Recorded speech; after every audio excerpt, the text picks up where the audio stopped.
আমি দোকানের সামনে একটি ভিড় দেখেছিলাম। Hello students, welcome to our channel শিক্ষা একাডেমি। আজ আমরা লেটস লার্ন, চলো শিখি। রিড দ্য ফলোইং সেন্টেন্স, নিম্নলিখিত বাক্যটি পড়ো। You are the commander in chief of the king's army. তুমি রাজার সেনাবাহিনীর সর্বাধিনায়ক।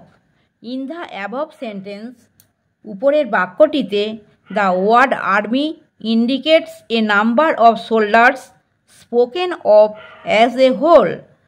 আর্মি শব্দটি সৈন্যদের একটি সংখ্যাকে বোঝায় যাদেরকে একত্রে উল্লেখ করা হয়েছে। লেটস ডু, চলো করি।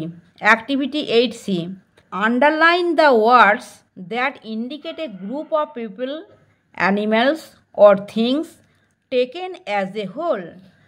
সেই শব্দগুলির নিচে দাগ দাও যা একদল মানুষ, পশু বা জিনিসকে একত্রে বোঝায়।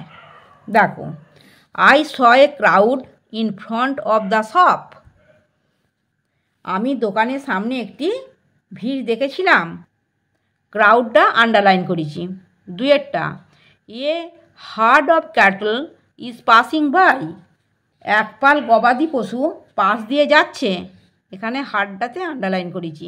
তিনেরটা, our school cricket team has won. আমাদের স্কুলের ক্রিকেট দল জিতেছে। এখানে টিমটাতে আন্ডারলাইন করেছি। চারেরটা, a branch of flowers was kept in the vase. একগুচ্ছ ফুল ফুলদানিতে রাখা ছিল। এখানে ব্রাঞ্চটাতে আন্ডারলাইন করেছি।